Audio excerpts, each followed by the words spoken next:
변함없이 은혜의 보좌 앞으로 또 생명의 말씀 앞으로 나아오신 공문교회 성도 여러분을 주님의 이름으로 축원합니다. 거대한 나무의 뿌리가 땅속으로 얼마나 깊고 단단하게 내렸는지는 평안하고 햇살이 좋은 날에는 결코 알 수가 없습니다. 산들바람이 불 때는 모든 나무가 다 푸르고 건강하게 보입니다. 그런데 언제 그 실력이 드러납니까? 무서운 태풍이 불어오고 비바람이 거세게 몰아칠 때입니다. 뿌리가 얕은 나무는 그 비바람에 여지없이 뿌리채 뽑혀 넘어가지만 보이지 않는 땅속 깊은 곳 생수의 근원을 향해 바위 틈을 뚫고 뿌리를 내린 나무는 그 거센 태풍 앞에서도 흔들릴지언정 결국 뽑히지는 않습니다. 오히려 태풍이 지나간 후에 더 깊이 뿌리를 내리게 됩니다. 우리의 신앙도 마찬가지예요. 우리가 지난주 사도행전 4장 전반부의 말씀을 통해 확인한 영적 현실이 무엇이었습니까? 내 삶의 기적과 은혜가 충만한 곳에 내가 이제 정신을 차리고 말씀대로 제대로 살아보려고 결단하는 바로 그 순간에 반드시 세상의 거센 저항과 핍박이라는 태풍이 몰아친다는 사실이었습니다. 예수 부활의 복음을 전하던 베드로와 요한은 성전 경비대에 체포되어 차가운 감옥에서 밤을 보내야 했습니다. 그리고 다음날 아침 71명의 최고 권력자들로 구성된 사내들인 공회 한가운데 홀로 서게 되었어요. 이 공회가 어떤 곳입니까? 반원형으로 둥글게 의자가 배치되어 있고 죄수는 그 한가운데 덩그러니 서서 신문을 받는 구조예요. 무엇보다 이들은 불과 두어 달 전 자신들의 스승이신 예수님을 불법으로 재판하여 얼굴에 침을 뱉고 십자가에 못 박아 죽였던 그 피도 눈물도 없는 무시무시한 사형 재판장입니다. 그 서슬퍼런 권력자들 71명이 살기 어린 눈빛으로 사도들을 내려다보며 신문했습니다. 이 분위기가 얼마나 끔찍하고 살벌했겠습니까? 베드로의 머릿속에는 십자가에서 피 흘리며 돌아가신 예수님의 처참한 모습이 스쳐 지나갔을 겁니다.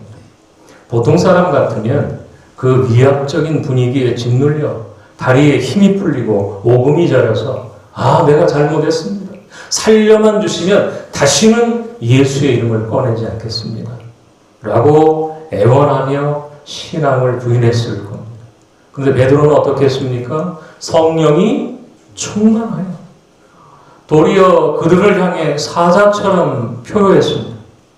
천하 사람 중에 구원받을 만한 다른 이름을 우리에게 주신 일이 없습니다. 믿으십니까?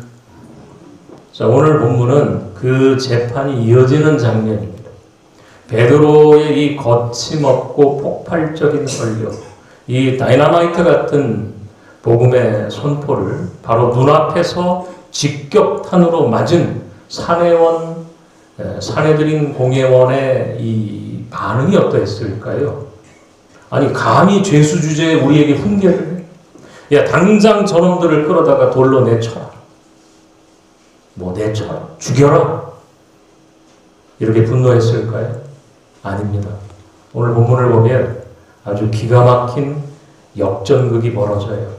재판을 하던 최고 권력자들이 오히려 재판을 받는 죄수들에게 완전히 압도당해버립니다. 어쩔 줄 몰라서 쩔쩔맵니다. 세상의 거대한 권력이 무식한 어부들이 전하는 십자가의 복음 앞에서 완전히 꿀먹은 벙어리가 되어버렸습니다. 오늘 이 귀한 주일 예배 시간을 통해 핍박과 위협이라는 거대한 파도 앞에서도 결코 뒤로 물러서지 않고 도리어 성령의 파도를 타고 넘어갔던 초대교회의 위대한 영성을 발견할 수 있기를 바랍니다. 세상이 결코 감당할 수 없는 진짜 그리스도인으로 거듭나는 우리 동문교회 모든 성도님들이 되시기를 주님의 이름으로 축복합니다. 자, 오늘 본문 13절 말씀을 다 같이 한 목소리로 읽겠습니다. 그들이 베드로와 요한이 담대하게 말함을 보고 그들을 본래 학문 없는 범인으로 알다가 이상하게 여기며 또 전에 예수와 함께 있는 줄도 알고. 살해드린 공회원들은 지금 엄청난 충격을 받았습니다. 그 이유가 무엇입니까? 베드로와 요한이 보여준 담대함 때문입니다. 여기서 성경이 말하는 담대함이란 단순히 성격이 괄괄하거나 기가 세서 목소리를 크게 내는 것을 의미하지 않아요. 이 담대함은 헬라어로 파르레시아라고 하는데 어떤 위협이나 죽음 앞에서도 모든 것을 숨김없이 거리낌 없이 확신에 차서 당당하게 말하는 영적인 절대 자유를 뜻합니다. 속으로 말하고 싶은데 말 못해서 끙끙 앓고 있는 것이 아니라 진리를 향해 가슴을 쫙 펴고 선포하는 위풍당당함입니다. 그 공회원들은 왜 이것을 이상하게 여겼을까요? 그들이 보기에 베드로와 요한은 학문 없는 범인이란 말이에요. 범인이 뭐예요? 무식하고 평범한 사람들이었기 때문이지요. 당시 산헤드린 공회원들은 유대 사회 최고의 엘리트들입니다. 최고의 학부, 가말리알 같은 그 대석학들에게 율법을 배웠고 정치, 경제적으로 좋은 가문에 수많은 재산과 권력을 가진 이른바 상위 1%의 화려한 스펙을 가진 자들이에요. 반면에 베드로와 요한은 갈릴리 촌구석에서 그물이나 던지던 비린내나는 어부들이에요. 랍비 밑에서 정식으로 신학을 공부한 적도 없고 그러니까 세상의 기준으로 보면 내세울 이력서 한 장 없는 자들이라는 거예요. 그러니까 세상의 공식대로라면 이 무식한 어부들은 화려한 관복을 입은 최고 권력자들 앞에서 눈도 마주치지 못하고 더듬거리고 주눅이 들어야 정상입니다. 그런데 이들이 구약 성경 시편의 말씀을 자유자재로 인용하면서 한치의 흔들림 없이 복음을 선포하는 거예요. 여러분, 여기서 우리가 깨달아야 될 아주 중요한 영적 원리가 있습니다. 우리는 자꾸만 세상을 이길 무기를 세상의 스펙에서 찾으려고 해요. 목사님, 제가 돈이 좀 더 많았다면, 배운 것이 좀 더 많았다면, 내 직장 명함이 남부럽지 않게 번듯했다면 세상에서 무시당하지 않고 당당하게 전도도 하고 신앙생활을 할 수 있었을 텐데요. 하며 자신의 부족한 스펙을 한탄합니다. 내 자녀가 세상의 스펙 경쟁에서 밀려날까봐 노심초사하고요. 좋은 대학, 좋은 직장만을 구원의 길인 양 쫓아갑니다. 그러나 세상을 압도하는 진짜 능력은 통장의 잔고나 명문대 졸업장에서 나오는 것이 아니에요. 13절 하반절을 우리 한번 다시 보지요. 공회원들이 이 담대함의 출처를 마침내 발견하는데 또 전에 예수와 함께 있던 줄도 알고. 아멘? 예, 그렇습니다. 이 평범한 촌사람들을 세상을 호령하는 사도로 뒤바꿔놓은 결정적인 이유는 단 하나예요. 그들이 누구와 함께 있었기 때문에? 예수와 함께 있었기 때문입니다. 여러분, 베드로가 어떤 사람이었습니까? 불과 몇 달 전 대제사장의 뜰에서 여종의 한마디에 겁을 먹고 예수님을 모른다고 저주하며 도망쳤던 비겁자 중에 비겁자였습니다. 갈대처럼 흔들리던 사람이었어요. 그런 그가 어떻게 이렇게 반석처럼 단단해졌습니까? 마태복음 20장 28절, 10장 28절에서 예수님은 제자들에게 이렇게 가르치셨어요. 몸은 죽여도 영혼은 능히 죽이지 못하는 자들을 두려워하지 말고 오직 몸과 영혼을 능히 지옥에 멸하실 수 있는 이를 두려워하라. 그러니까 부활하신 예수님께서 실패한 베드로를 찾아오셔서 네가 나를 사랑하느냐?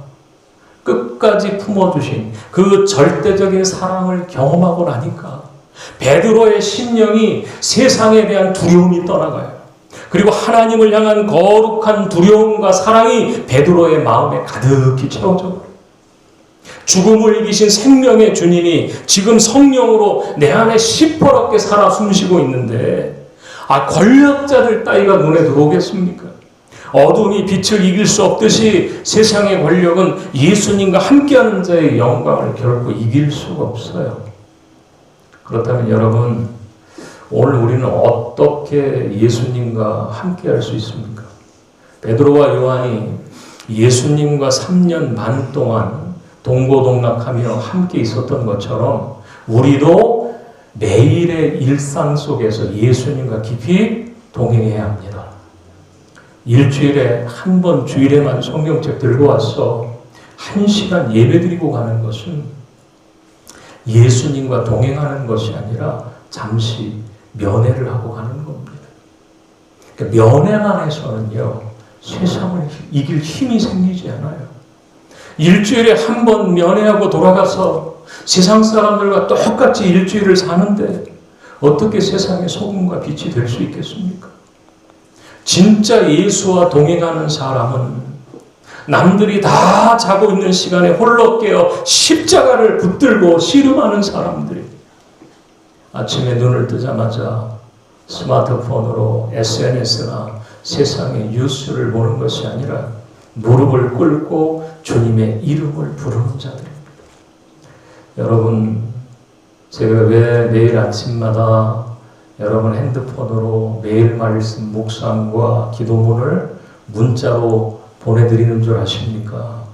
바로 여러분이 하루에 첫눈을 뜰 때 세상의 염려나 두려움이 아니라 하나님의 살아있는 말씀으로 가장 먼저 하루를 무장하시기를 바라는 마음으로 보내드린 거예요. 매일 새벽마다 제가 기도하며 보내드리는 그 문자를 그저 흔한 안부 문자로 여기거나 휙 넘기지 마십시오. 뭐 혹시 이 중에 문자 차단하신 분 없지? 여러분, 출근하는 차 안에서라도 바쁜 아침 식탁 위에서라도 단 1분만 그 말씀을 가슴에 품고 주님의 이름을 부르면서 여러분 하루를 여시기를 바랍니다. 내 하루의 첫 시간을 주님과 독대하며 시작하는 그 치열한 영적인 씨름이 여러분을 세상이 감당하지 못할 사람으로 만들어 주는 거예요. 바로 이 영적인 씨름을 위해 우리 동문교회가 다가오는 3월 30일부터 4월 4일까지 고난주간 특별 새벽 기도회를 또 모입니다. 우리가 왜 굳이 고난잠을 깨우고 피곤한 육신을 이끌면서 이 새벽 제단을 쌓아야 됩니까? 예수님께서 나를 위해 십자가에서 흘리신 그 피 묻은 사랑을 가슴에 새기고 주님과 깊이 독대하며 함께하는 시간을 갖기 위해서예요. 이 특별 기도, 새벽 기도의 자리에 여러분들을 초청합니다. 십자가를 묵상하며 주님과 깊이 함께 기도하는 이 기도의 자리를 통해 세상이 감당하지 못할 하늘의 담대함을 공급받는 모든 성도님들이 되시기를 바랍니다. 자, 이제 이어서 말씀드리죠. 이 공회원들이 베드로의 당당한 태도에 1차로 충격을 받아요. 이어지는 14절에서 2차로 또 치명적인 충격을 받습니다. 14절 읽겠습니다.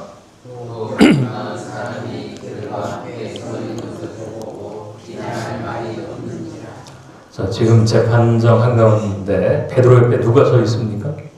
본문 22절에 보니까 이 표적으로 병 나은 사람은 40여 세나 되었다 이렇게 기록을 합니다. 여러분, 당시 평균 수명을 고려할 때요 40세는 인생의 황혼입니다. 그러니까 나면서부터 단 한 번도 걸어본 적이 없으니까 무려 40년이라는 길고 긴 세월 동안 성전 바닥을 벅벅 기어다니면서 구걸한 사람이에요. 여러분, 한 사람이 40년 동안 구걸만 하고 살았다고 상상해 보십시오. 몸만 망가진 게 아니에요. 그의 영혼도 자존감도 그의 성품도 철저하게 망가졌을 겁니다. 매일 무시를 당하고 사람들의 동정심에 기대어 살면서 그의 속으로는 세상을 향한 원망과 깊은 쓴 뿌리가 가득했을 거예요.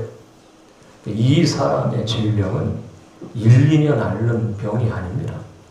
이 사람의 절망은 고칠 수 없는 완벽한 절망이요, 공인된 불치병이에요.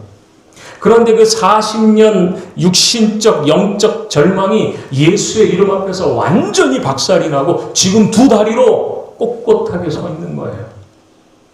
공회원들은 사도들을 이단으로 몰아서 처벌하고 싶었지만 비난할 말이 없는지라. 이 40년 된 병자가 머리끝부터 발끝까지 완벽하게 치유를 받아 멀쩡하게 서 있는 이 존재 그 자체가 100마디 설교보다 더 강력한 기적의 증거였기 때문입니다. 이 치유받은 사람은요, 재판정에서 단 한마디도 하지 않았어요. 그러나 그가 꼿꼿하게 서 있는 그 삶의 모습 자체가 가장 완벽한 복음의 변증이었습니다.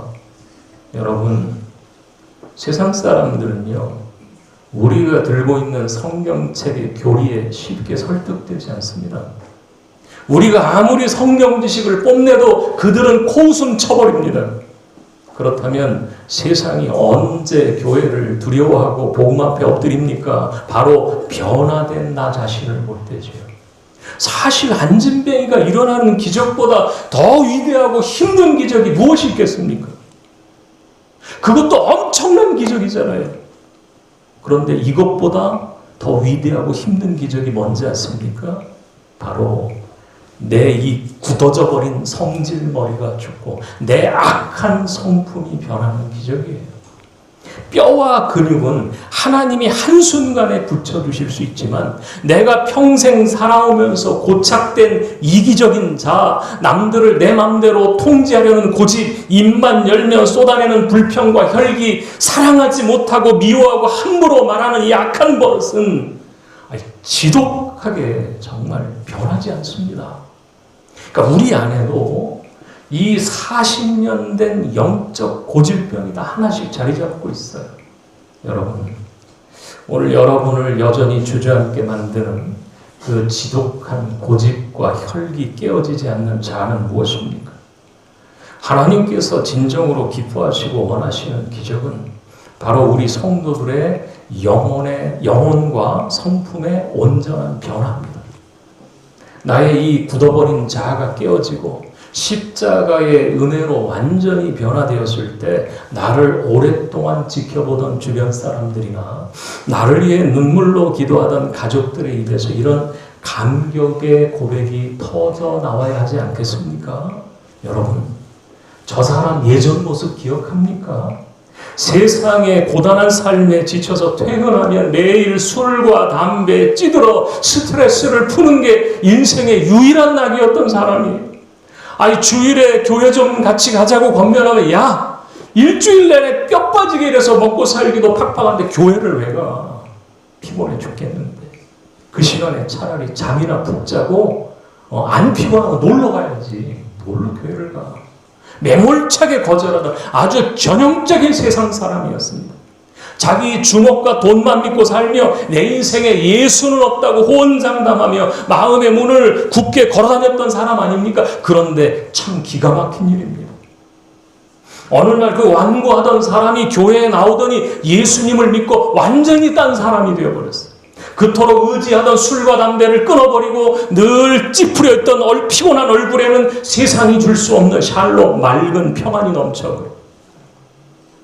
잠이 최고라고 하던 사람이 이제 주일 아침이면 누구보다 먼저 일어나 기쁨으로 예배당에 나와요. 예전 같으면 자기 이익 챙기겠다고 핏대를 세웠을 텐데 이제는 억울한 오해를 받거나 손해를 보면서도 묵묵히 남을 먼저 챙기고 십자가를 집니다. 아니, 도대체 저 사람의 심령 속에 무슨 일이 있었다는 거예요? 절대 변할 것 같지 않던 그 완고한 고집이 도대체 어떻게 무너졌을까요? 저 사람이 만난 그 예수가 도대체 누구길래 한 사람의 인생을 이토록 거룩하고 아름답게 완전히 뜯어 고쳐 놓았다는 말입니까? 바로 이거죠. 내가 예수를 믿는다고 하면서도 10년 전, 20년 전의 옛날 성품을 그대로 가지고 있어요. 여전히 사람들과 핏대 세우며 부딪히고 집에서 혈기 부리고 있다면 복음이 흘러갈 길을 내 거친 성품으로 꽉 틀어막고 있는 거예요. 맨날 전도지를 나눠줘도요, 내 성품이 변하지 않으면 생명이 살아나지 않아요. 물론 내 결심과 의지만으로는 이 40년 된 이 지독한 성질머리를 결코 고칠 수가 없습니다. 그러나 나를 위해 십자가에서 물과 피를 다 쏟으신 그 절대적인 사랑, 그 십자가의 은혜 앞에 내 교만한 자아를 매일 쳐서 복종시키고 성령의 도우심을 간구할 때 주님께서 우리의 굳은 마음을 제거하시고 온유한 사랑으로 빚어주실 줄로 믿습니다. 오늘 여러분의 삶 옆에는 이렇듯 내 고집과 내 자아가 깨어지고 십자가 안에서 새롭게 빚어진 생생한 증거가 서 있습니까? 그러면 그 증거는 무엇입니까? 내 성품의 회복이 가장 강력한 복음의 무기예요. 이번 한 주간 우리 동문교회 성도님들이 예수님의 생명으로 온전히 빚어지고 변화된 증거의 삶을 살아내어 세상이 감히 비난할 틈조차 찾지 못하는 거룩한 삶이 되시기를 소망합니다. 이제 산헤드린 공회원들은 완전히 코너에 몰렸습니다. 반박한 논리는 없고 증거는 너무나 뚜렷합니다. 정상적인 사람들이라면 야, 우리가 틀렸다, 우리가 잘못했다고 해야지, 회개해야지 엎드려야 마땅하지만 그들은 자기들끼리 긴급 비공개 회의를 엽니다. 무조건 부정할 수는 없다. 자, 앞으로는 절대 예수의 이름으로 아무에게도 말하지 말라고 엄하게 위협만 하고 끝내자. 그러니까 진리가 눈앞에 명백하게 드러나도 자신들의 기득권과 밥그릇이 위협받으면 끝까지 진리를 외면하고 덮어버리는 것이 바로 인간의 타락한 죄성입니다. 우리 18절 다 같이 읽어보겠습니다. 그들을 불러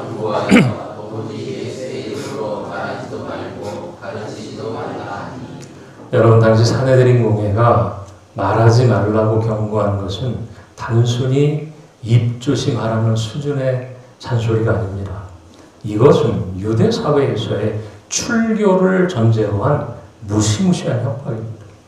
당시 1세기 유대교에서 출교를 당한다는 것은 단순히 교회에 못 나간다는 뜻이 아니에요. 회당에서 쫓겨나면요, 부모, 형제, 가족과도 단절되고 시장에서 물건을 사고 팔 수도 없어요. 직업을 잃고 철저하게 사회적으로 매장당한 사회적 사형 선고였습니다. 경제적인 파산이고요, 인간관계와 완전히 단절됩니다. 그러니까 공회원들은 이 밥줄과 목숨줄을 쥐고 사도들을 협박하고 있는 거예요.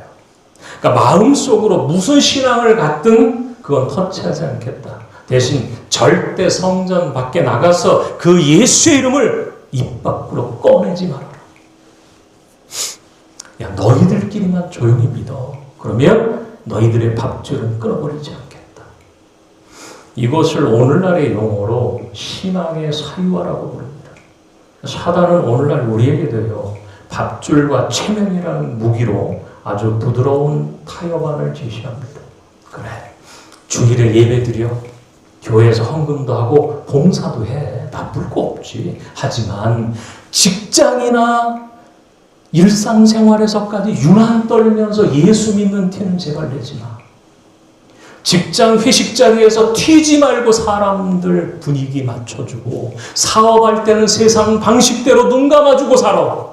굳이 안 믿는 가족들 모인 명절날에 기독교 얘기 꺼내서 분위기 싸늘하게 만들지 말고 속으로만 조용히 믿어. 그래야 내가 세상에서 손해 안 보고 왕따 안 당해. 둥글둥글 사는 게 지혜로운 거야. 사단은요, 우리의 신앙을 교회당 건물 안에만 철저하게 가둬두려고 혈안이 되어 있어요. 내 일상과 삶의 결단에서 예수의 가치관만 빼버리면 복음의 능력이 완전히 사그러들고 교회가 무력해진다는 것을 사단은 가장 잘 알기 때문입니다. 우리가 이 비겁한 타협 안에 속아 넘어가면요, 교회 안에서는 장로, 권사, 집사로 거룩한 척하지만 세상 밖에서는 생명력을 완전히 잃어버려요. 그러니까 맛 잃은 소금, 짠맛을 잃어버린 소금이 돼 사람들에게 짓밟히면서 다닙니다. 사랑하는 여러분, 세상이 내 밥줄과 체면을 위협하며 신앙을 사적인 영적으로 몰아넣으려고 할 때 고개를 끄덕거리면서 비겁하는 침묵하는 비겁한 그리스도인이 되지 마시기를 바랍니다. 사내들인 공의 이 달콤하고도 무서운 타협한 앞에서 베드로와 요한이 과연 어떻게 대답을 했습니까? 기독교 2000년 역사상 가장 심장을 뛰게 만드는 19절과 20절 말씀을 우리 큰 목소리로 선포하면서 읽도록 하겠습니다. 시작. 베드로와 요한이 대답하여 이르되 하나님 앞에서 너희의 말을 듣는 것이 하나님의 말씀을 듣는 것보다 옳으가 판단하라. 우리는 보고 들은 것을 말하지 아니할 수 없다. 아멘. 아멘. 자, 이것이 십자가를 통과하고 성령의 불을 받은 진짜 그리스도인의 모습입니다. 내 밥줄을 끊겠다고? 나를 사회에서 매장시키겠다고? 마음대로 해라. 우리는 사람의 말이 아니라 하나님의 말씀을 듣겠다. 하나님 앞에서 판단하라. 자, 이어서 터져나오는 20절의 고백을 우리 한 번 더 읽지요. 우리는 보고 들은 것을 말하지 아니할 수 없다. 아멘. 자, 이것은 목사나 직분자라는 의무감 때문에 억지로 하는 전도가 아닙니다. 내 안에 터질 것 같은 생명의 불꽃이 있다. 나를 대신해 죽으신 십자가의 피 묻은 사랑을 내가 보았고 부활하사 나를 만나주신 그 영광스러운 주님을 내가 만났다. 나를 지옥의 불구덩이에서 건져내어 영원한 생명을 주신 이 엄청난 기적을 내가 겪었는데 어떻게 내 입을 닫을 수 있단 말인가. 차라리 그래, 나를 죽여라. 죽여도 나는 이 예수를 말하지 않고는 도저히 견딜 수가 없다. 여러분, 만약 여러분이 죽을 병에 걸려 사형 선고를 받았는데 기적적으로 어떤 실력이 좋은 의사를 만나서 약을 먹고 아니면 수술을 했더니 살아났다고 해봅시다. 그런데 며칠 뒤에 나와 똑같은 병에 걸려 피를 토하고 죽어가는 사람을 봤어요. 그럼 여러분 어떻게 하시겠어요? 에휴, 저 사람 불쌍하지만 내가 말 걸면 귀찮을지도 모르고 에이, 그냥 모른 척 지나가자 라고 하실 분이 한 분이라도 있겠습니까? 아니, 멱살을 잡고서 아니, 내가 이 병 걸려봐서 아는데 이 약 먹으면 당신 무조건 살아. 아니, 눈물로 미치지 않겠다는 말이에요. 만약 내 신앙이 맹숭맹숭해지고 가족의 구원에 대한 열정이 식어버렸다면 내 안에 생명이신 예수님을 뜨겁게 만났던 그 보고 들은 감격이 희미해졌기 때문입니다. 내가 우리의 가족들이 있죠. 내 사랑하는 내 아내, 내 남편, 내 눈에 넣어도 아프지 않는 그런 내 자녀가 생명이신 예수님을 알지 못해서 영원한 멸망의 길, 지옥을 향해 걸어가고 있는데도 내 가슴에 피를 토하는 듯한 애통함과 안타까움이 없다면 우리는 영적으로 깊은 병에 걸릴 거예요. 여러분, 깊은 밤 집에 큰 불이 났다고 생각을 해보십시오. 시뻘건 불길이 집어삼키고 있는데 내 사랑하는 자녀가 방 안에서 세상 모르게 깊은 잠에 빠져 있어. 그때 부모가 어떻게 합니까? 아이고, 아이가 깨면 피곤할 테니까 억지로 깨우면 짜증낼 텐데. 그렇게 조용히 귓속말로 속삭이는 부모가 있을까요? 방문을 부수고 들어가서 뺨을 때려서라도 아이를 깨워 흔들어 불길 밖으로 질질 끌고 나오지 않겠냐는 말이에요. 전도도 마찬가지예요. 영혼 구원은 우아하게 참아시며 하는 교양이 아닙니다. 생사를 가르는 피가 마르는 영적 전투예요. 어떻게 내 사랑하는 핏줄이 영적인 죽음을 향해서 훨훨 타오르는 영원한 멸망으로 걸어가고 있는데 그저 내 체면 때문에 가족 간의 관계가 소목해질까 봐 잔소리 듣기 싫어서 입을 닫고 모른 척 할 수가 있겠습니까? 거절당하고 모욕을 당하고 야, 너나 잘 믿어라. 그런 날선 상처를 받을지라도 내가 만난 이 생명의 예수를 전하지 않으면 내 가족이 영원히 죽기 때문에 우리는 결코 입을 닫고 포기할 수가 없는 거예요. 이 거룩한 복음의 이 불방망이가 오늘 우리 가슴 속에 점화되기를 소망합니다. 여러분 모두가 이 애통함과 생명의 감격을 품고 담대하게 나아가시기를 바라요. 말씀을 냈습니다. 베드로와 요한의 이 압도적이고 거침없는 선포 앞에 권력자들이 어떻게 합니까? 21절을 보면요. 결국 두 손 두 발을 다 들고 백성들의 눈치를 보며 그들을 놓아줍니다. 세상의 거대한 권력이 무식한 어부들이 뿜어내는 복음의 야성 앞에 완전히 무릎을 꿇어버린 거예요. 결국 이 모든 핍박과 위기는 모든 사람이 하나님께 영광을 돌리는 가장 위대한 승리의 드라마로 끝이 났습니다. 세상은 오늘도 우리의 신앙을 위협하고 밥줄을 쥐고 조롱하며 적당히 타협하자고 교묘하게 유혹을 합니다. 그럴 때 우리가 어떻게 해야 됩니까? 내가 세상에 스펙이 없다고 기죽을 필요가 전혀 없어요. 세상의 압박 앞에서 비겁하게 침묵할 필요도 없어요. 우리가 십자가 앞에 엎드려 다가오는 고난주간 특별 새벽 기도를 통해서 예수와 함께하는 시간을 온전히 회복할 때 내 40년 된 옛 성품이 십자가 안에서 깨어지고 변화되어 생생한 기적의 증거로 빚어질 때 세상은 결코 우리를 감당하지 못할 줄로 믿습니다. 그래서 이번 한 주간 여러분의 일터로 가정으로 나가실 때 이 19절과 20절의 말씀을 여러분 평생의 영적 무기로 삼으시기를 바랍니다. 하나님 앞에서 너희의 말을 듣는 것이 옳은가 판단하라. 내 심령의 불이 붙어 내가 보고 들은 예수 그리스도를 결코 말하지 아니할 수 없다. 이 위대한 복음의 야성으로 세상을 넉넉히 이기고 내 애타는 가족과 죽어가는 수많은 영혼들을 주께로 돌이켜야 되잖아요. 우리의 모든 삶을 통하여 오직 하나님께만 영광 올려드리는 여러분들이 되시기를 간절히 축원합니다. 우리 모두 잃어버린 복음의 첫사랑과 애통함을 회복하면서 오늘 우리 가슴에 불을 지핀 베드로의 고백을 우리 다 함께 큰 소리로 좀 선포합시다. 가슴에 손을 얹고요. 저를 따라서 힘차게 선포해 주십시오. 나는 내가 보고 들은 예수 그리스도를 결코 말하지 아니할 수 없다. 아멘. 기도하겠습니다. 은혜와 자비가 풍성하신 하나님 아버지, 오늘 선포된 생명의 말씀이 우리의 심령에 거룩한 울림이 되게 하시니 감사합니다. 세상의 위협 앞에서도 위축되지 않고 오히려 세상을 품고 변화시켰던 초대교회의 위대한 믿음을 오늘 우리 가슴 깊이 새겨 주시옵소서. 주님, 우리의 연약함과 굳어진 마음을 십자가의 보혈로 씻어 주시옵소서. 예수님과 동행한다고 하면서도 오랫동안 굳어진 옛사람의 습관과 내 중심적인 고집을 다 내려놓지 못했습니다.